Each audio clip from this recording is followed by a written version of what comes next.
the Council. It's a series of events that has allowed us to, or allow us at its first session of the Council every year to unpack important topics with the UN Special Rapporteur on the right to a healthy and sustainable environment. At this last session, we are discussing the interlinkages between biodiversity and human rights in preparation of the upcoming 2026 UN Biodiversity Conference, which will be taking place in Yerevan in Armenia at the end of October.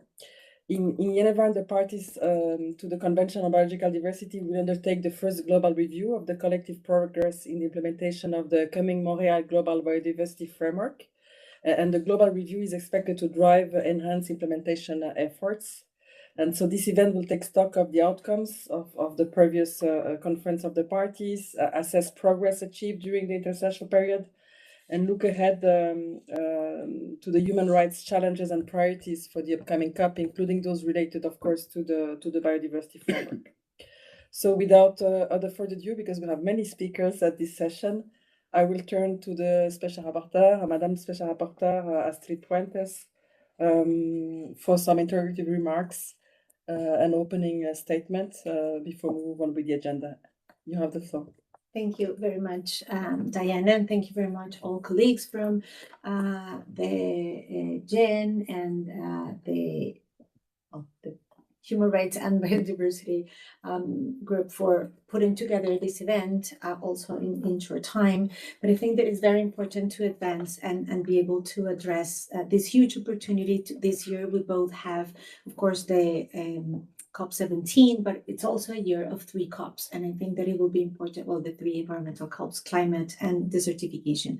So I think that the first key element that I wanted to highlight is the importance of advancing synergies and advancing coordination on all of those negotiations. I think that this COP specifically, and of course we have the host Armenia, will be a good opportunity also because it's the first COP after the ICJ advisory opinion that it's on climate.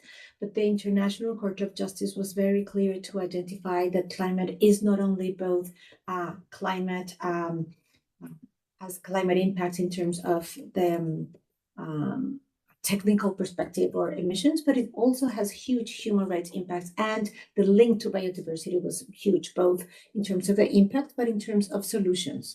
And I think that there will be a good opportunity to be able to connect there.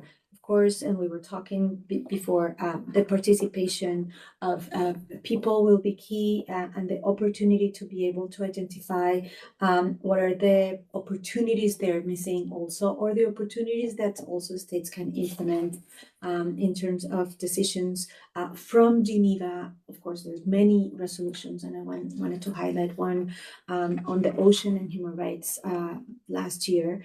I think that one and others that in Geneva have been leading to address biodiversity perspectives helps to understand how it is important to coordinate and not only advance each, of course, specificities of the conventions, but also find ways to coordinate better and to be able to advance, of course, these outcomes that we'll see on the global Montreal Global Biodiversity Framework. And I will end with the opportunity also and the hope that this COP will show as part of the outcomes how the human right to a healthy environment has been useful and included in the biodiversity plans for states, because I think that will be key. And it gives a lot of key tools, including access to information, participation, and access to justice, but also the understanding of the interconnection of different elements, including healthy ecosystems of biodiversity, climate, non-toxic environments, and others elements. So I just need to leave it there.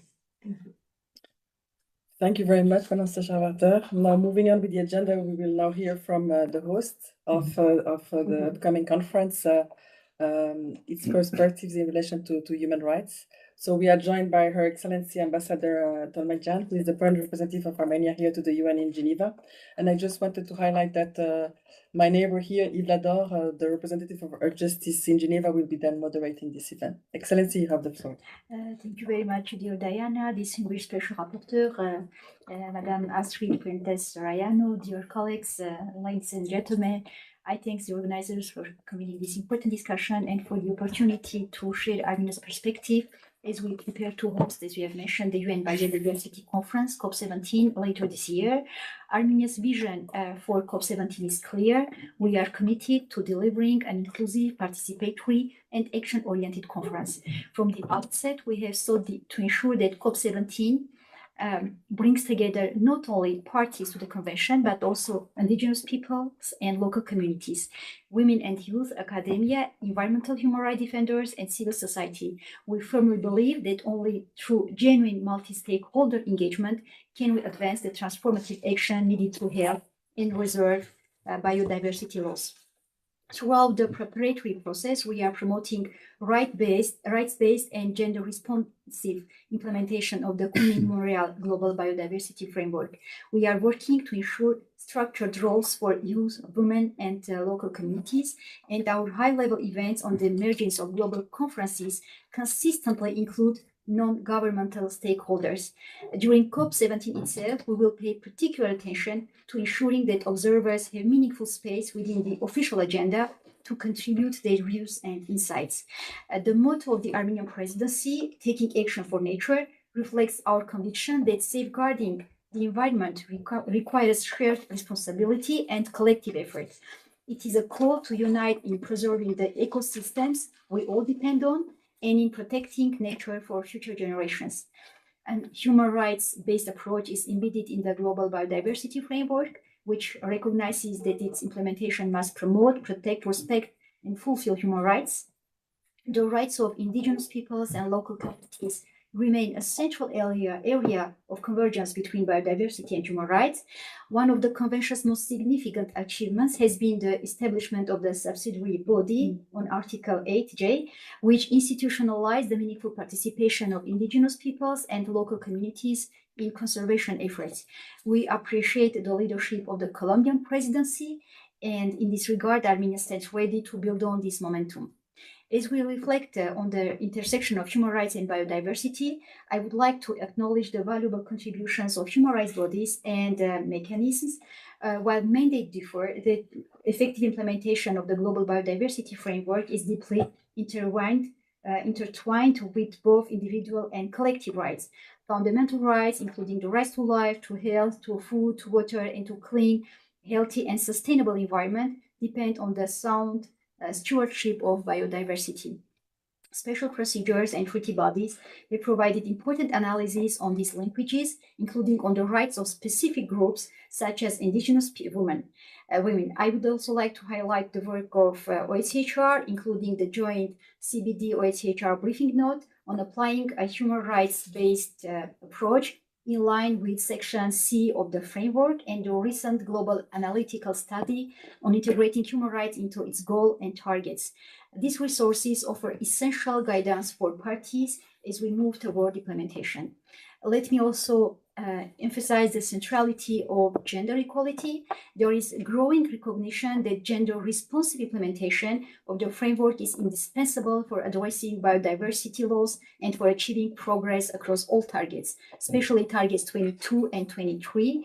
The Gender Plan of Action for 2023 to 2030 provides a strong foundation, and its recent midterm review highlights both progress and the need for greater leadership, capacity building, and financial support for women and girls. Armenia has already begun working closely with women's organizations to ensure that gender equality is fully integrated into COP17 and that the voices of women and girls are amplified. One of the highlights of the conference will be the Women's Forum, which will provide a high-profile platform for governments, UN agencies, civil society, and women's organizations to advance gender-responsive biodiversity action. Our efforts extend beyond COP17. The incoming Armenian presidency is committed to mainstreaming gender and biodiversity across UN fora. In this spirit, Armenia will convene a high-level side event during the 70th session of the Commission on the Status of Women on 13 March.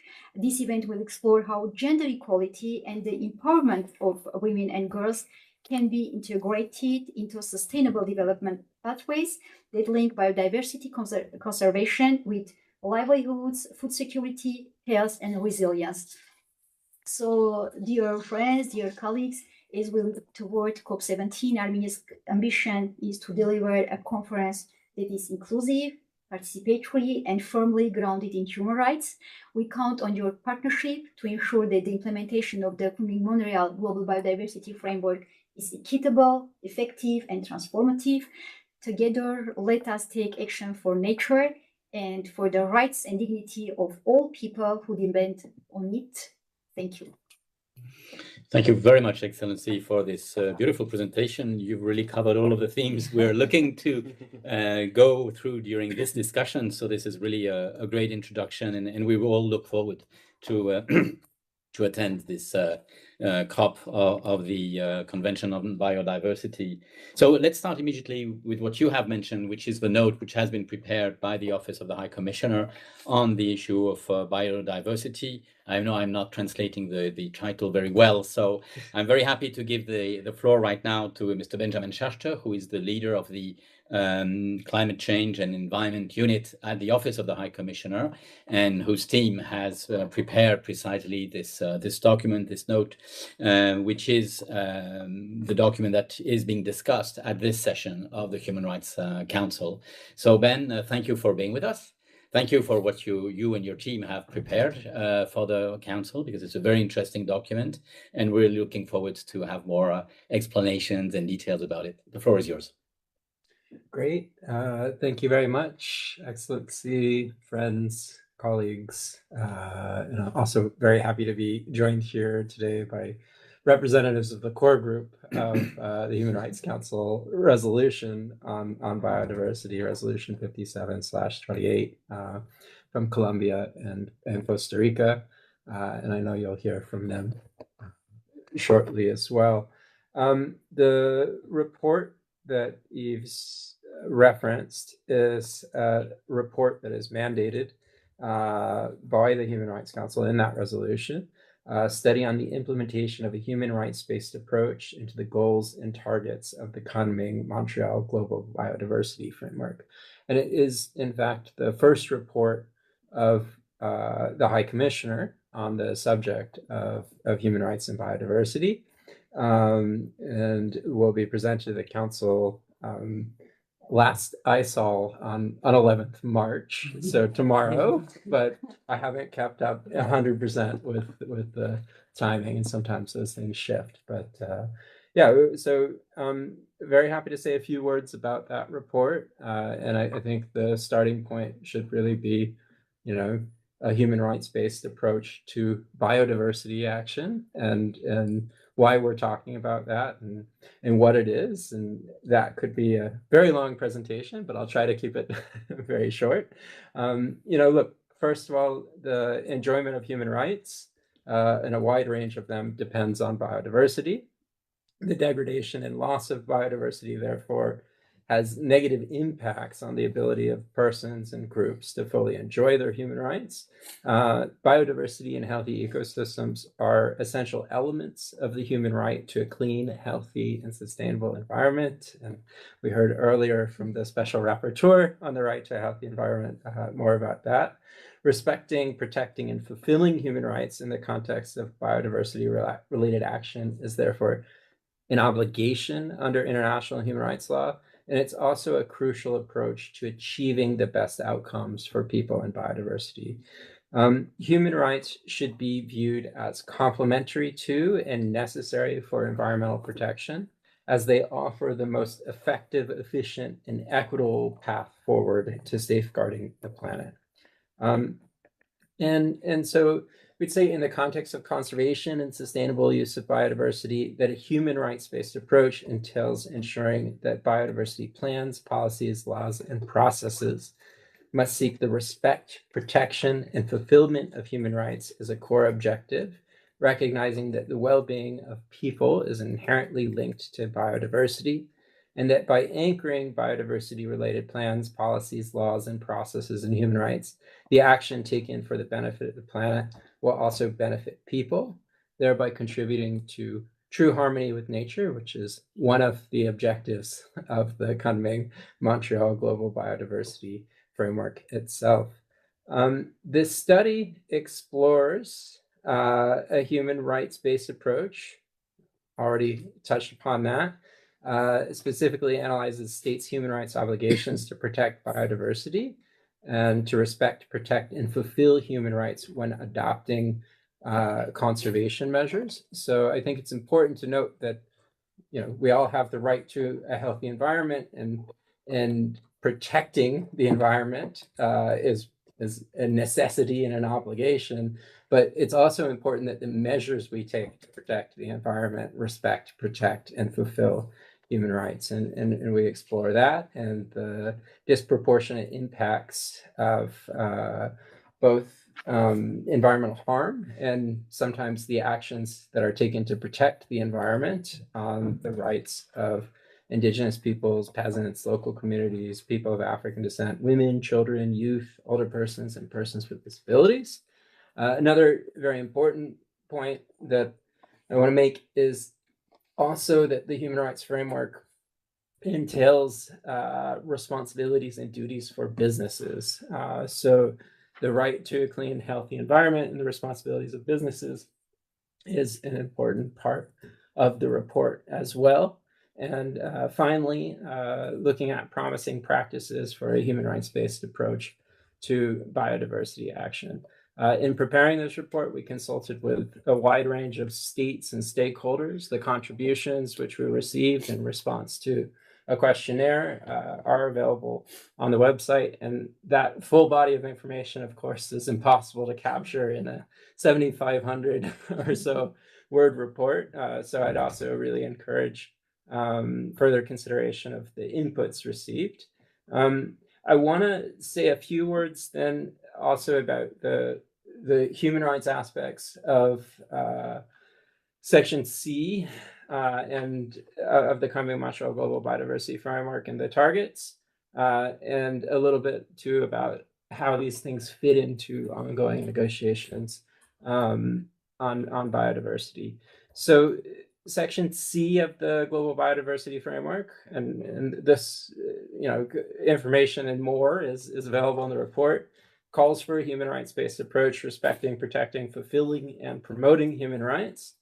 It calls for ensuring rights knowledge, including traditional knowledge associated with biodiversity, innovations, worldviews, values, and practices of Indigenous peoples and local communities are respected and documented and preserved with their free, prior, informed consent.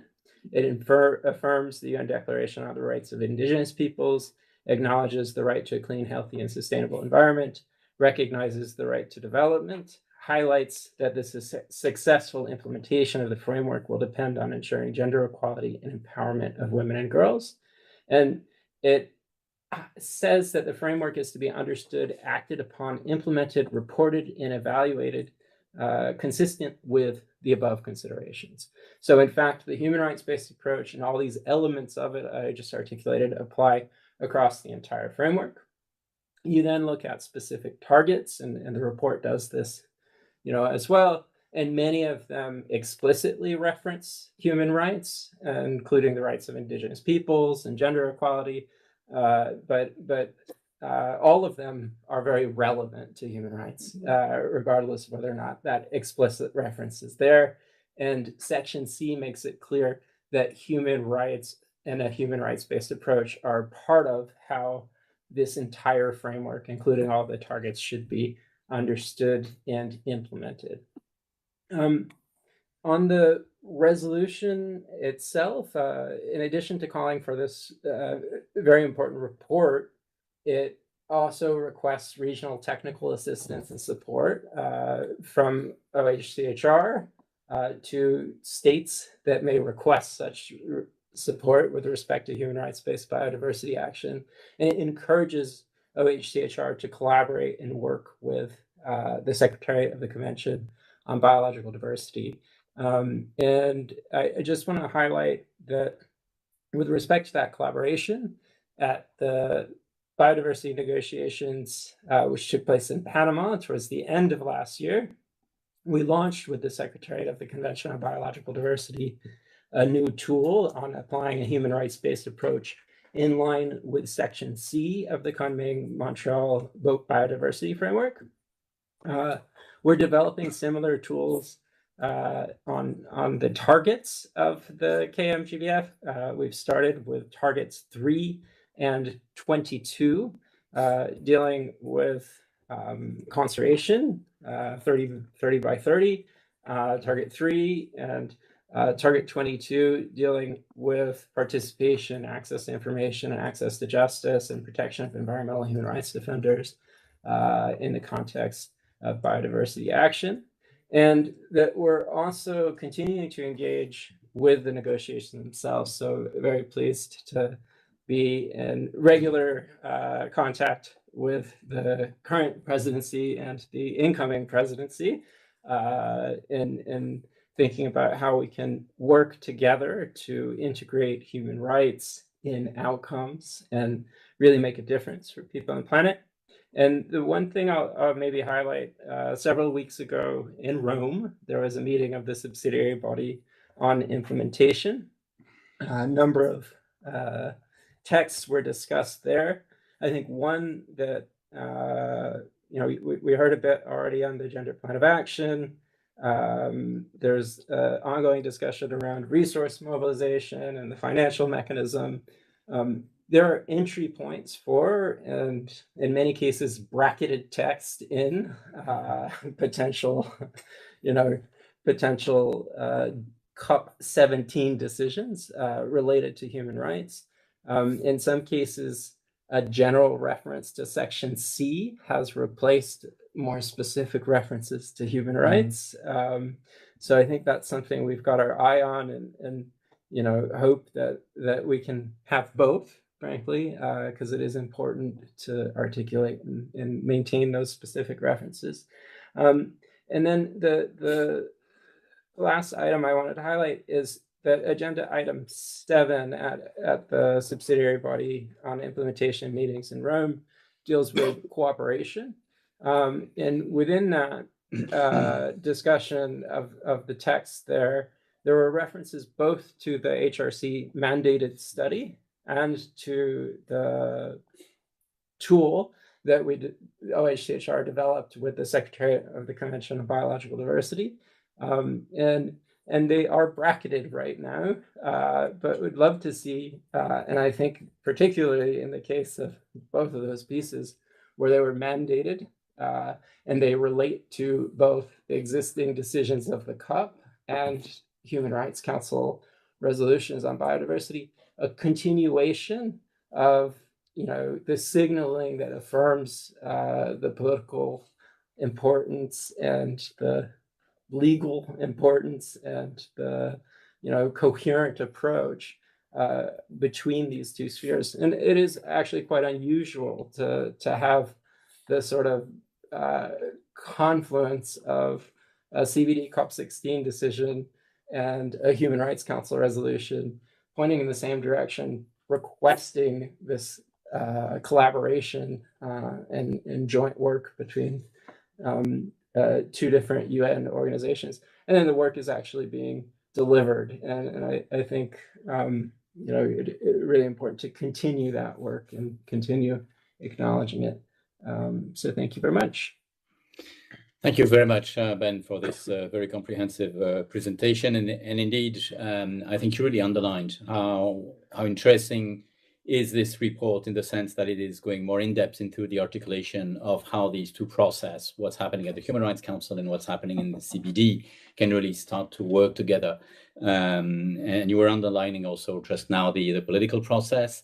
It's easy for one body to make just a reference to the other. Here we are in a process which goes much further, and that's what we have also in your report. So that's really a very, very important document, and that's why we're so happy to organize this talk at the time when this your report will be presented to the council. Now we also have the privilege to have with us, as you said, Ben, the two countries who are part of the core group behind the resolution, which asks for this report to be prepared. So I'll turn first to Roberto Cepedes from Costa Rica. to have his view on the current situation and how happy you are with the report. And also, and that question goes actually to both Costa Rica and Colombia. How do you see the next steps in the council and in view of the meeting that we will do in Erevan? So Roberto, thank you very much for being with us. You're representing Costa Rica here at the Human Rights Council. Costa Rica is pretty much involved in these environmental issues. Your country is also part of the core group on the right to a healthy and sustainable environment. So thank you for being with us, and the floor is yours. Thank you, Eve and Diana, for organizing the event.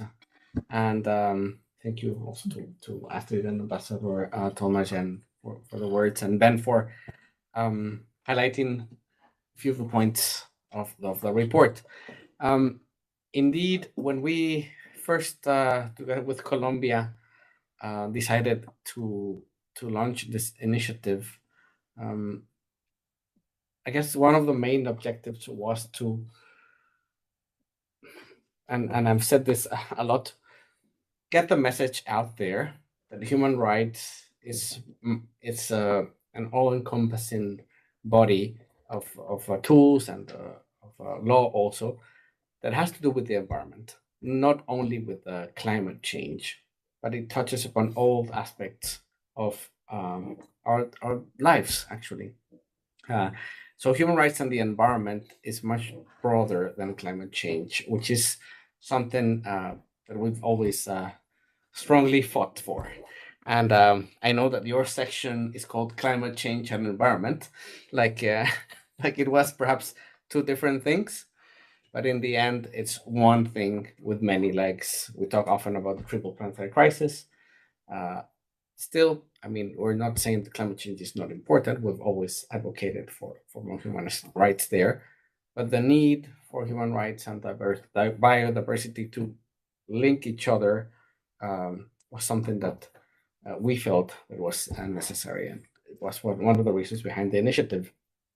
Now, moving forward, and also considering the state the world is in now, I guess it's two main ideas that we can share at this point. One is keeping the gains that we have. Kunming, Montreal, the resolution and the report are a very good basis. And well, we've talked about Section C here, which is very clear, and it is, I would say, one of the most advanced and forward-looking texts in international environmental agreements in terms of human rights. That shouldn't be ignored. And the other thing that shouldn't be ignored is the fact that a lot of countries are signatories to this, almost all of the countries. And so no one should be, very openly against what they already agreed at an international level. Now, second point, and it's also about implementation. I'll talk about this a little later, but I know I have a limited time. But one of the ways to keep up the very good work that was done at Kunming, Montreal and by the report is also falls on the hand of the current president of the COP, right? There's a huge responsibility when there's a COP presidency to try to keep what is already there. And even though there's bracketed text here and there, if there's the political will from those leading, most of the time that those brackets are lifted and we have the text. And one of the ways in which we could facilitate this is precisely taking one of the paragraphs of the resolution on collaboration with OECHR. There's the opportunity, and I know I'm not considering times and costs here, but workshops, 3 workshops depending on time zones for the experts that will go to Yerevan on what has been done could be a way for the OECHR to raise awareness. And of course, we would support it, but especially if Armenia is willing to consider it, asking the help of OECHR for these workshops. It's one way where we can get the voice out, because these kinds of events are very helpful, but we know that it's mainly colleagues who work at other parts of our governments, environmental or even some other dependencies, that go to the COP. And it worked in Montreal, but now there's always a fear that we can go back. So this is just an idea that I wanted to share. And then on there was also a mention, and this is something that goes towards a procedural part of the right to a clean, healthy, and sustainable environment, is on participation, which is one of the ways to begin to implement. I'm really happy to hear about the Women's Forum that you're organizing, which is, I guess, essential for a meaningful implementation looking forward. And participation and the recognition of the work of environmental human rights defenders, and giving them that space within the COP, recognizing their contributions, and actually making this COP inclusive as it should be, that this is something that we are all involved in, and giving civil society that space to raise their voices is key. It's key because from this international recognition, then stems more national recognition. The other way around is much more difficult. But when you see people mobilizing and their voice being heard and respected at international meetings, then this empowers them at the national level to bring forward more changes. So from our point of view, participation, meaningful participation, and especially of women and indigenous people, is also one of the keys to move forward. I will leave it at that. I think I spoke more than I should have. But Yeah. Okay. Thank you very much, Roberto. Now that was really very, very interesting, and we do take note of these proposals on workshops. As you said, without PBS to speak the local language, which means there'll be financial consequences. But definitely, it's a very interesting idea to see how this can be carried on, and we'll give some thought to that with your help and those of the High Commissioner. Let me turn to you, Miguel Ruiz-Robotero. You're presenting Colombia here at the Human Rights Council. You're also one of the strong voice on these issues. Thank you for being with us. And basically, I'm going to ask you the same question as those raised to Roberto, but I'll add one more. But you'll have the same time as he had, so it'll just to make it more difficult. But it's what does the core group intend to do at this session of the council as we're receiving the reports? I'm sure you're going to take the floor for the reception of these of this report. But what are the perspectives that the core group of your two countries have on this? Thank you for being with us, Miguel, and the floor is yours. Thank you very much, Yves, and thank you very much to Jen for inviting us, as well to the SR, Ambassador Tomajan, and colleagues. So I think my friend Roberto has covered an important amount. One point that I would like to emphasize that I think is very important that Roberto brought up is the issue of participation and the issue of building action from the perspectives as well of the true stewards of biodiversity.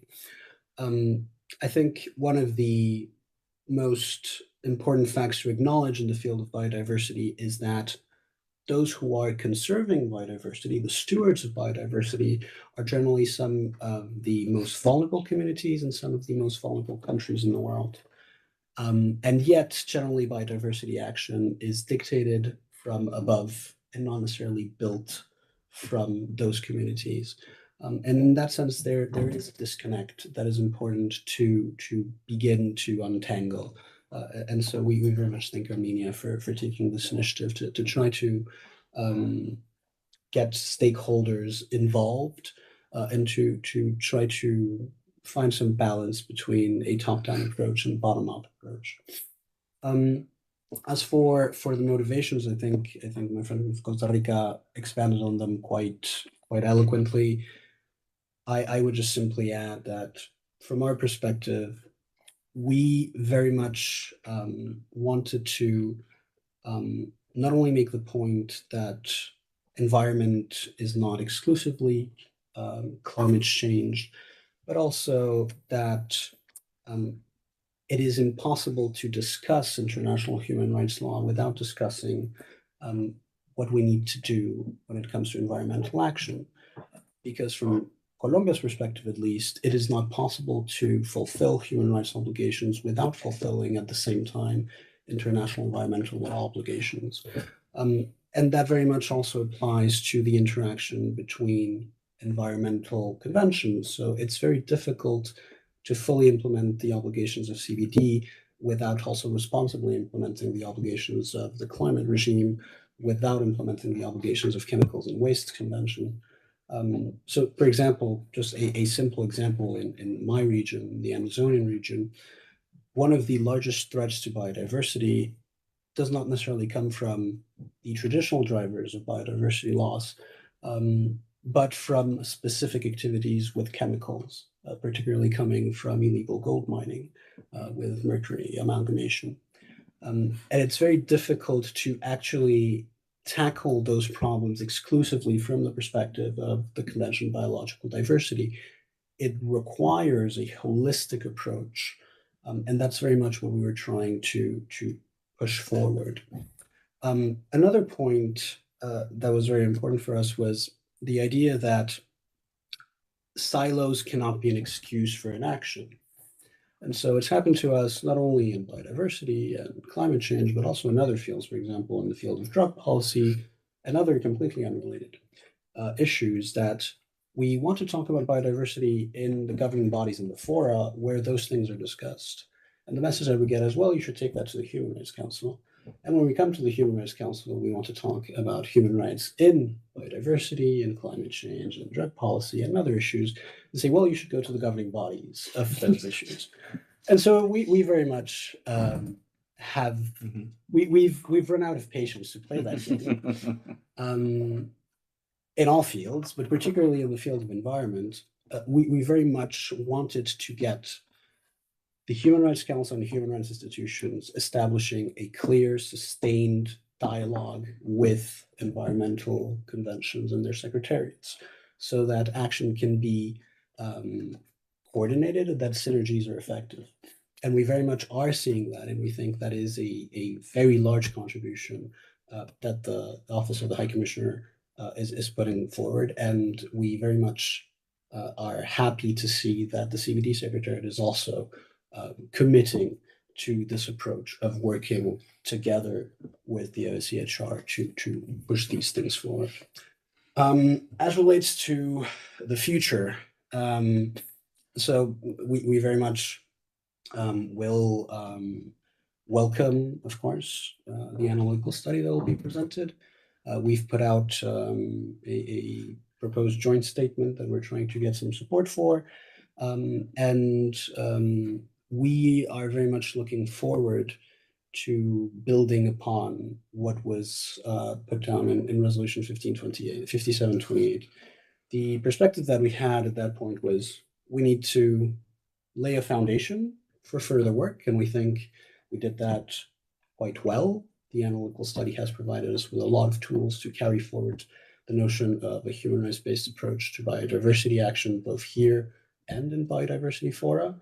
And we think as well that capacity building tools are also going to be very important in carrying forward implementation. We would ideally like to see further resolutions from the Council that are coming in the same years as biodiversity COPs will occur, so that dialogue between the Human Rights Council and CBD COPs continues to flow, so that in the intersessional period, the Office of the High Commissioner and the Secretariat of the CBD can also build upon the work that they've been doing. And in the end, we would like to see this approach make sure that what we have agreed in the KMGBF, particularly in Section C, is actually built upon and not, as my friend Roberto was saying, trying to be pushed back by many delegations. So we very much wish to see this move forward, and we're very happy to fight the good fight both here and in CBD4. Well, thank you very much, and thank you also for this perspective. For the joint statement, as you said, you're collecting signatures at this moment, so it's always a difficult moment to get enough signatures. And I'm just going to try to make it more complicated, just for the fun. I'm here as an NGO, so well, that's our role. But I mean, just to encourage you to have as clear as possible the statements included in your joint statement about what you said, Miguel, the protection of the guardians. I think this is absolutely a key issue, and also because it really translates what we heard from the host country, this crucial element of participation. If that could be reflected in the joint statement, we would be very happy, because that would give a very clear indication of where we're going and help us, all of us, states, NGOs, and so on, for the preparation of the COP. So that would be great. And thank you very much. I know that as we're having these talks in the middle of the Human Rights Council session, we have to squeeze there were different agendas, and I know that Ben will have to leave us for another meeting very quickly. So thank you very much, Ben. Any word you would like to say before you have to leave, and before I give the floor to the next speaker? Well, first of all, thank you very much, and I do apologize that I have to leave a bit early. It's been a really rich discussion. I was very excited to hear the commitments from Armenia, Colombia, and Costa Rica about continuing this work, continuing to advance a human rights-based approach to biodiversity action, both at the Council and in the context of the work of the Convention on Biological Diversity. And I really think that sort of approach to breaking down the silos and pushing for coherent action across different multilateral fora is absolutely critical. And I also just, I appreciate, and it's a big part of how we talk about the right to a healthy environment, and the work that Astrid is doing as well. The references to the connections between different environmental crises, different parts of or elements of the environment, and their interconnectedness, and the fact that we need a coherent approach. So maybe the last thing I'll say is that we've been doing a lot of work on just transition to sustainable economies and societies, and really that is about ensuring that the way we do things in the future is truly different and transformative, right? That we do seek that harmony with nature. CBD COP16, the theme was peace with nature, and you heard the upcoming theme will be taking action for nature, and those things are really about our relationship with nature, and so a lot of great comments already, and I'm so sorry to leave early, and thank you, Yves. Well, thank you for your work, Ben. Thank you very much, and thank you for spending this time with us. So for the next speaker, actually, it really goes in the line what Miguel has and Roberto both have presented, because in thinking about doing perhaps some workshops or bringing the two bodies together and to work together, we can count on the mobilization of the civil society. And we have the pleasure now to have two persons coming directly from the civil society and from two different angles. And I'll start with Flor Getty, who is representing Soka Gakkai International here at the Human Rights Council, but who is also, as Soka Gakkai, a member of GERBIL, which is the Geneva Human Rights, Biodiversity and Land Working Group, and which is the group of NGOs which is precisely promoting these questions of biodiversity and ecosystems approaches in the Human Rights Council. So Flor, thank you very much for being with us. The floor is yours to give us a bit of perspective of how you've been working on these issues and perhaps how you hope this will continue. Yes, thank you so much. And thank you, everyone. I'm very happy to be here. So I'll try to go briefly, but I thought it would be interesting to also go back a bit on the achievements that we've had so far in terms of human rights through COP15 and then COP16, and what we're looking forward with COP17, but also the challenges that we are facing. So obviously COP15 in Montreal, so the adoption of the KMGBF, so it was mainly the most significant embedding of human rights in the biodiversity agreement for several reasons. There's, first of all, this overarching human rights based approach, including in section C that Ben talked about. So I'm not gonna detail that too much. And it's stated in that indeed that implementation must respect, promote, and fulfill human rights. We also saw this recognition of indigenous people in traditional territories and the need for equitable governance in area-based conservation embedded in Target 3 that we also mentioned. The third thing is that we also saw commitment to full participation in decision-making, access to justice and information, and the full protection of environmental human rights defender that's embedded in Target 22. And then the fourth thing is that we have a standalone target on gender equality secured after sustained civil society advocacy, which is Target 23. And finally, we saw the inclusion of indicators on land tenure, cultural vitality, and traditional knowledge, though they remain incomplete, but we saw that in COP15. And then fast forward 2 years later at COP16 that happened in Cali with very high ambitions, we still witnessed some key achievements, of course, and the historical establishment of the permanent CBD body on indigenous people and local communities under Article 8J, which had its first subsidiary body happening in Panama past October. And then the parties inviting OHCHR to develop tools and guidances, and Ben talked about it, that was also a key achievement. Some adoption of component indicators on tracking verified killings and attacks against environmental human rights defender. That was also a key achievement, a very important milestone. Formal recognition of people of African descent in CBD processes for the first time. That was a decision that was also strongly advocated for by Colombia, who is here present with us. And finally, the fact that parties requested the CBD Secretariat to enhance cooperation with human rights agreement on biodiversity health interlinkages. All of that have been achievements that civil societies have advocated for, and that we are very happy to see in writing in the decisions that we saw in both COP15 and 16. Now, because nothing's perfect, obviously we're facing some challenges, and there's still a long way to go. But one of the challenges, for example, is that in Target 3, and so this idea of 20 by 30, so having conservation of 30% of land, water, by 2030, there's a major concern that remains, is that if we have the usual fortress conservation model that has already caused human rights abuses for decades, then if we try to double protect these areas without binding rights and safeguards, that could still result in forced displacement of indigenous peoples and local communities.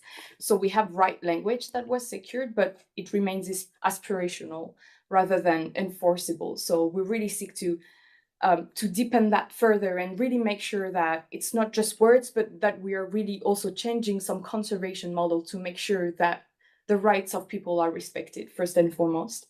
Another challenge is around the monitoring framework that remains incomplete, because so COP16 in Cali was suspended without agreeing to the full monitoring framework.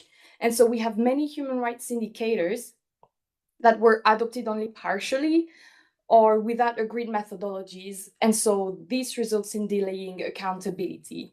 And so then there was this resume session of COP16.2 in Rome that finalized the framework, but then at a lower level of ambition than civil society had called for. So this is something also that we will monitor and advocate for, so that we don't always fall within a lower level of ambition than expected. And I'm gonna go fast. I have two last very quick points. Parties actively, we see that parties sometimes are actively resisting strong human rights-based approach language in some operative decision at COP16. And we have some disagreements that persisted on human rights-based approach, biodiversity, carbon markets, large-scale land conservation. And so this resulted in leaving key decisions without binding human rights content. So that's also a key challenge that we're facing, because we see also that we navigate a space when more and more human rights are resisted and human rights language is resisted. And then finally, and maybe one of the most important aspects is finance, because there's no direct access and no right-sensitive governance. And so, for example, a dedicated biodiversity fund with direct access for the indigenous people and local communities that is long demanded by civil society has not been established. Also, developed nations failed to meet the $20 billion per year target by 2025. The Cali Fund for Digital Sequence Information make contributions only voluntary. So this makes thing a bit unstable when we want to predict. And finally, the Gender Plan of Action and Resource Mobilization Strategy remained unintegrated. So as we can see, what is very positive is that we can build on key milestones and achievements throughout the COP that we've been participated in, but we still have some challenges on the way to make what we've decided or what's written really binding and really accessible for the people on the ground.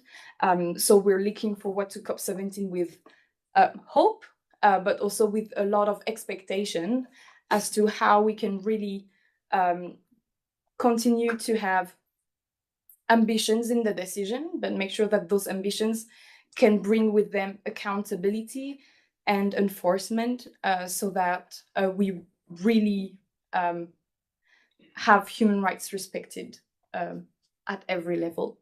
Thank you so much. Well, thank you to you, Flor. This was really an excellent presentation of the different challenges coming up. And also you noted pretty clearly some of the steps that we went through in order to reach the situation where we are today.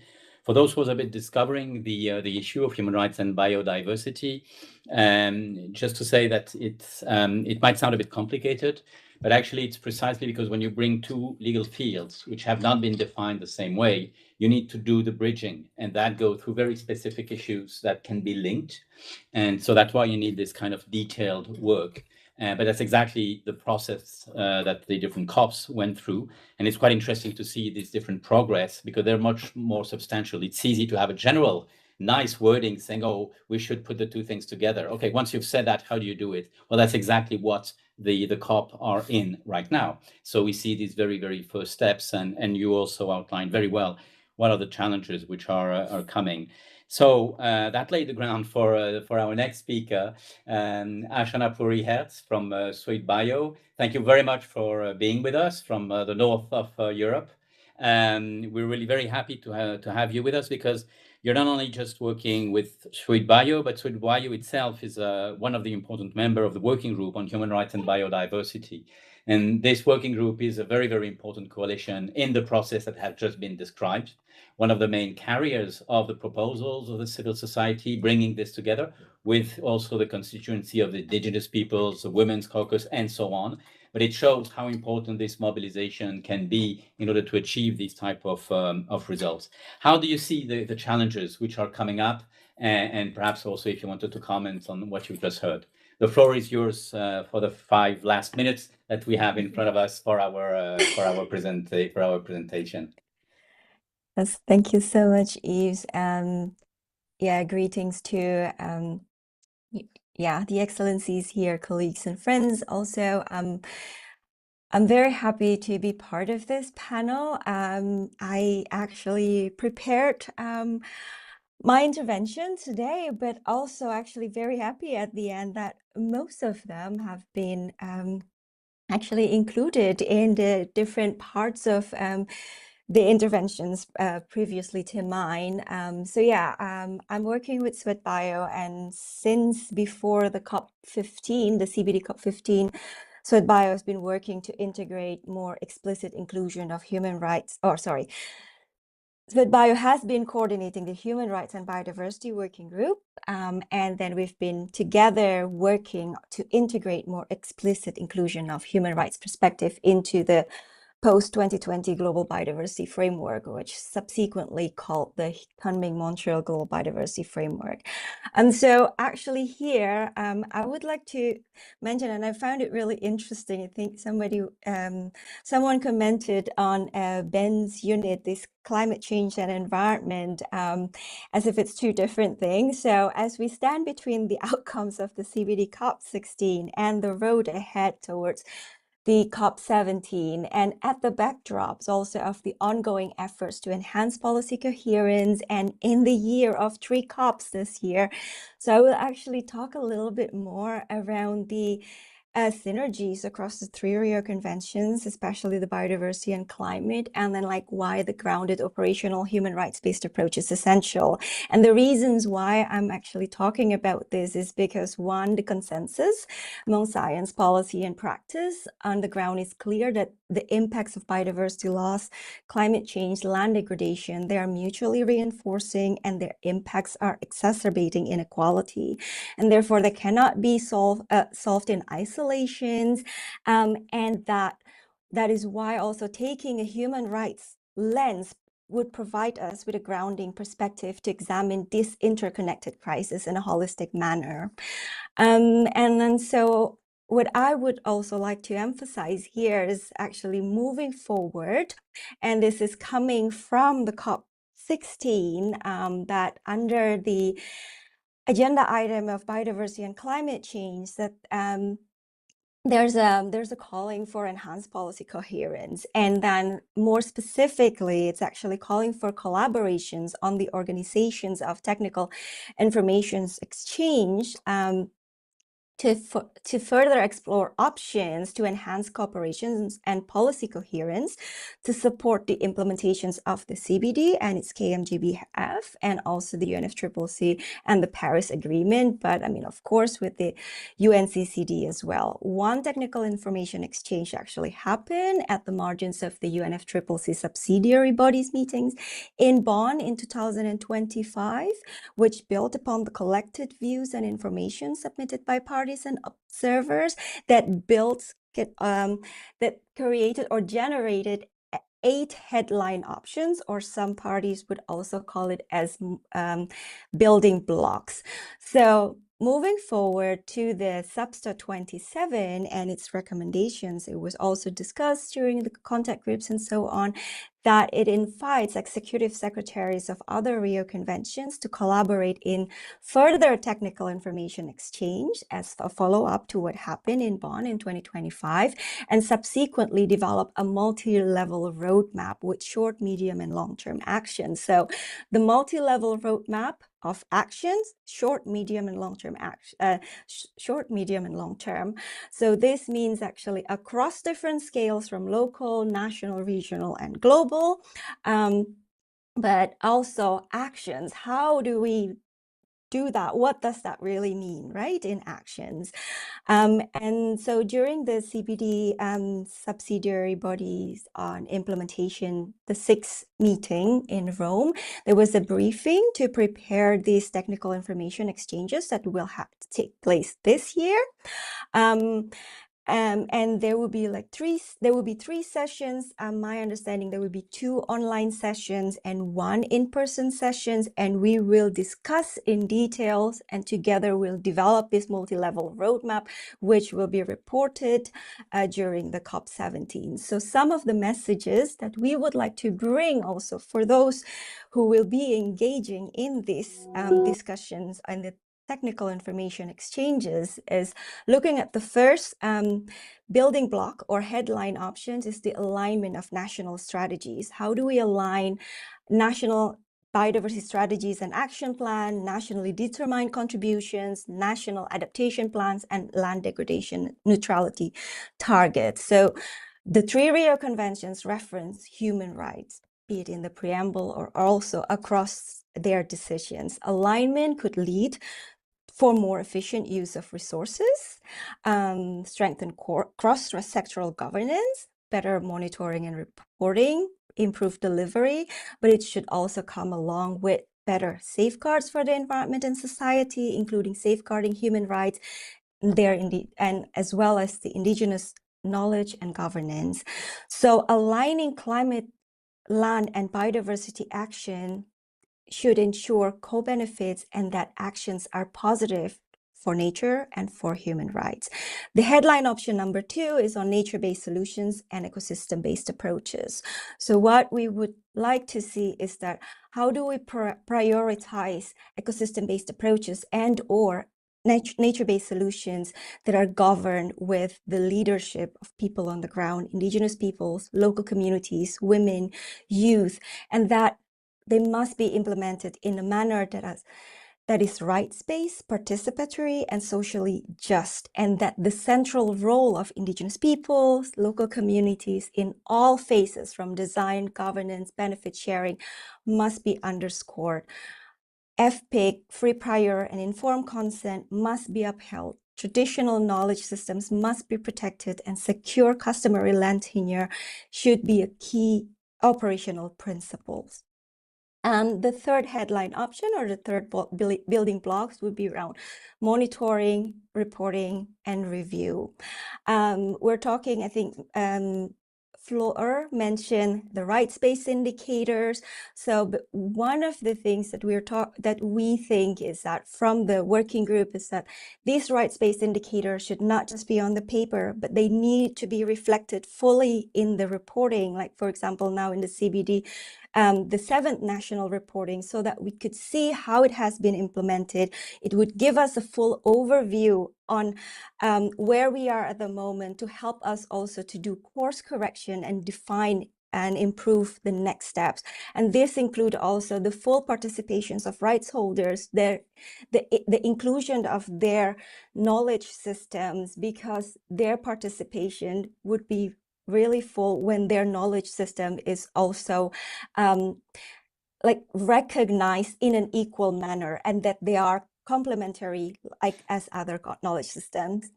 I'll try to be really, really quick.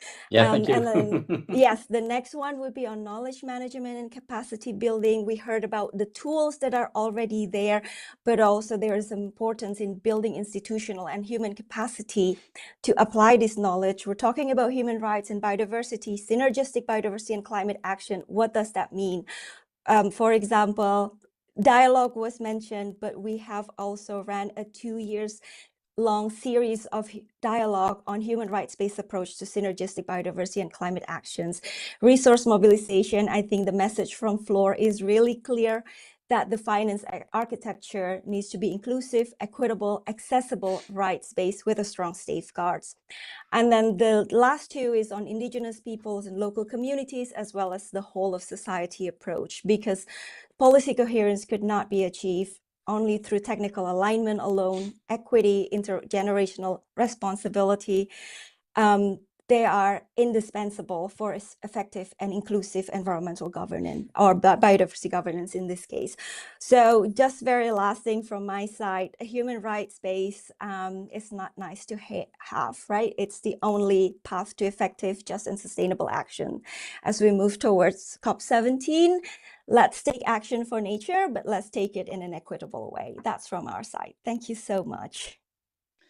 Thank you so much, Puri, for your contribution. I think you really outlined very well how to try to bring together these different issues and what we're going to have to work on for COP17. So that was really very, very useful to have in mind for the next steps also we want to take here. So we don't try to reinvent the wheel just to make things even more complicated. So your contribution has been really very useful for all of us here. I think it showed that there is clearly a momentum which is starting to build up. This is really great to hear. And on that, I'll perhaps just give for one final word, both the ambassador and the special rapporteur, starting with you if you want, Excellency. If you want to give it just one final word as a conclusion. This is not the end. This is just the beginning of the journey from here to Yerevan. Taking action for nature and toward COP17 in Yerevan in October or this year together. Excellent. Thank you very much. Special Rapporteur. I just appreciate very much this conversation, and I look forward to continue both in Geneva and in all other spaces as we know, so that we can use the tools that we have in order to see the advancements that are needed. Thank you. Yeah, well, thank you very much for all of you for your contributions, for sharing also your enthusiasm. I mean, it's great to think that the last panel, the last talk we're having here on the side of this session of the Human Rights Council is finishing on this tone. We don't have that many opportunities today to have a meeting finishing on this tone, so we'll keep that very, very warmly with us, and this gives us a lot of energy on our journey to Yerevan. And now I turn for the closing to Diana and her team from the Geneva Environmental Network, who I never thank enough for making this possible. No. It's clear that if there is a network and if there is action, it's because you are all the real actors, and we are just here to help you do a better outreach of all the great work that we're all doing. Just wanted to add here that all the sessions that we have organized in the margins of the council and at the council, because we were active in 3 side events at least, have been streamed. The video is available online. There will be summaries online, and I hope that this will also be useful to help educate your colleagues in the missions, in the ministries. So stay tuned, and we look forward. Astrid, Madame Special Rapporteur, you mentioned the 3 Rio conventions. We will have briefings here in preparation of those 3 important meetings, and we look forward to engage with you all, and of course to bring back human rights also at the table when we discuss the preparation of these upcoming conferences. So with that, thank you very much. Thank you. Thank you so much. Bye-bye. So we will have a group photo, if you don't mind. Oh.